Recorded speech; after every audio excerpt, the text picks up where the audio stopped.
Hello tears, welcome. நம்ம அலெக்ஸோட சேர்ந்து learn பண்ணுற ப்ரோக்ராமிங்கான சாப்டர் 7 இது. இந்த சாப்டரை நல்லா அண்டர்ஸ்டாண்ட் பண்ணிக்க இதோட ப்ரீவியஸ் சாப்டர்ஸை டிஸ்கிரிப்ஷனில் இருக்கிற லிங்கை கிளிக் பண்ணி தெரிஞ்சுக்கோங்க. லாஸ்ட் சாப்டரில் நாம் சிப்ஸ் அண்ட் சாக்லேட்லாம் வச்சு கண்டிஷனல் ஸ்டேட்மெண்ட்ஸோட பேசிக் கான்செப்டை பற்றி பார்த்தோம். அதோட நெக்ஸ்ட் கான்செப்டை இந்த வீடியோவில் பார்க்கலாம். இப்போ சினாரியோ என்னன்னா, உங்ககிட்ட ஒரு கீ இருக்குது, உங்கள் முன்னால் 3 ரூம் லாக் ஆகிருக்கு. உங்ககிட்ட இருக்கிற இந்த கீ எந்த டோரோட மேட்ச் ஆகுதுன்னு வச்சு தான் நாம் கண்டிஷனல் ஸ்டேட்மெண்ட்ஸோட நெக்ஸ்ட் லெவலில் பார்க்க போகிறோம். இந்த கீயை வச்சு ஃபஸ்ட்டாக இருக்கிற டோரை ஓப்பன் பண்ண ட்ரை பண்ணுறீங்க, டோர் ஓப்பன் ஆகலை. இந்த நெக்ஸ்ட்டாக இருக்கிற டோரை ஓப்பன் ஆகுதான்னு பார்க்குறீங்க, அதுவும் ஆகலை. 3வது டோரையும் ட்ரை பண்ணுறீங்க, அதுவும் ஓப்பன் ஆகலை. ஸோ உங்கள் கையில் இருக்கிற கீ டூப்ளிகேட், உங்களுக்கு எந்த ரூம்குள்ளேயும் அலோவ் கிடையாது, நீங்கள் அங்கே இருக்கிற ஹாலில் தான் இருக்கணும். இதை ப்ரோக்ராமேட்டிக்காக எப்படி கோட் பண்ணுறதுன்னு பார்க்கலாம். இந்த மாதிரி கண்டிஷன்ஸ் ட்ரூ ஆகிறத வச்சு நாம் டிஃபைன் பண்ணியிருக்கிற செட் ஆஃப் ப்ரோக்ராம்ஸ் எக்ஸிக்யூட் ஆகும். அதை பற்றி டீட்டெயில்டாக கோடிங் லெவலில் பார்க்கலாம். டோருன்னு ஒரு வேரியபிளில் அதோட டோர் நம்பர் இருக்குது.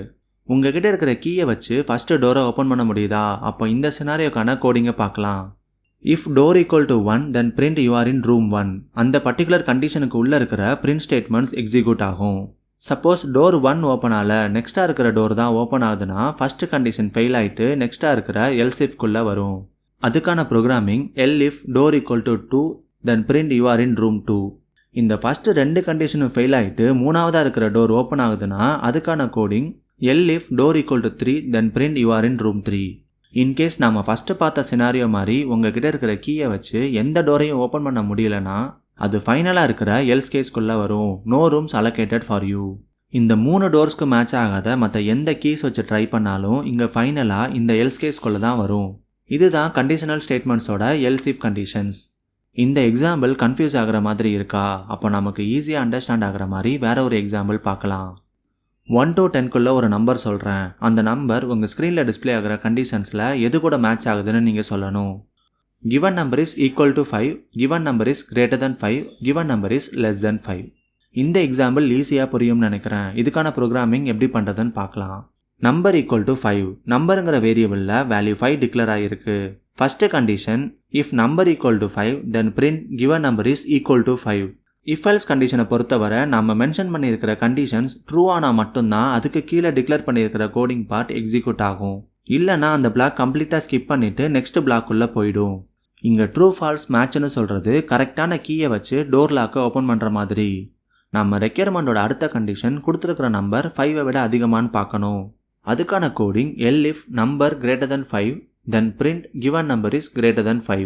இந்த 2 கண்டிஷனும் மேட்ச் ஆலனா கொடுத்துருக்கிற நம்பர் கண்டிப்பாக லெஸ் தென் 5க்குள்ளே தான் வரும். ஸோ நம்ம கண்டிஷன்ஸ் எதுவுமே செக் பண்ணாமல் else print given number is less than 5ன்னு போட்டுடலாம்.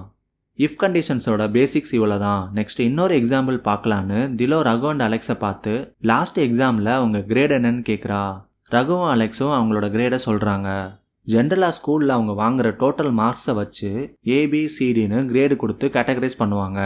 அதாவது ஸ்கோர் 90க்கு மேலேனா ஏ கிரேடு, 75 to 90னா பி கிரேடு, 65 to 75னா கிரேடு சி, லெஸ் தென் 65னா கிரேடு டி. இந்த கிரேடு கால்குலேட் பண்ண போகிற ப்ரோக்ராமிங்கை கம்ப்யூட்டருக்கு இன்ஸ்ட்ரக்ஷன்ஸ் கொடுக்க போகிறோம். நீங்கள் கொடுக்குற இன்புட் ஸ்கோரை வாங்கி ப்ராசஸ் பண்ணிவிட்டு அவுட்புட் கிரேடை கொடுக்கணும். Score equal to 90. வழக்கம் போல் ஒரு வேரியபிள் அதில் வேல்யூ டிக்ளேர் பண்ணியிருக்கோம். If score is greater than or equal to 90 then print your grade is A. Next scenario மூலமாக நீங்கள் என்ன எக்ஸ்ட்ராவாக தெரிஞ்சுக்க போகிறீங்கன்னா இஃப் கண்டிஷனில் எப்படி மல்டிபிள் கண்டிஷன்ஸ் யூஸ் பண்ணுறதுன்னு. Elif score less than 90 and score greater than or equal to 75. அதாவது ஸ்கோர் 75 இல்லை அதை விட அதிகமாக இருக்கணும், 90ஐ விட கம்மியாக இருக்கணும். Then print your grade is B. அடுத்த சினாரியோ 65 to 75. இதுக்கான கண்டிஷன்ஸ் எப்படி கொடுக்கணும்னு நீங்கள் திங்க் பண்ணி பாருங்கள். L if score less than 75 and score greater than or equal to 65 then print your grade is C. நமக்கு கொடுத்துருக்கிற ரெக்யர்மெண்ட்டுக்கு இந்த மாதிரி மல்டிபிள் கண்டிஷன்ஸ் தான் யூஸ் பண்ணணும்னு இல்லை, இன்னும் சிம்பிளிஃபைடாக கூட எக்ஸிக்யூட் பண்ணலாம். நாம் பார்த்த எக்ஸாம்பிள் உங்களுக்கு இஃப் கண்டிஷனோட லாஜிக்கை பெட்டராக அண்டர்ஸ்டாண்ட் பண்ணிக்க யூஸ் ஆகும்.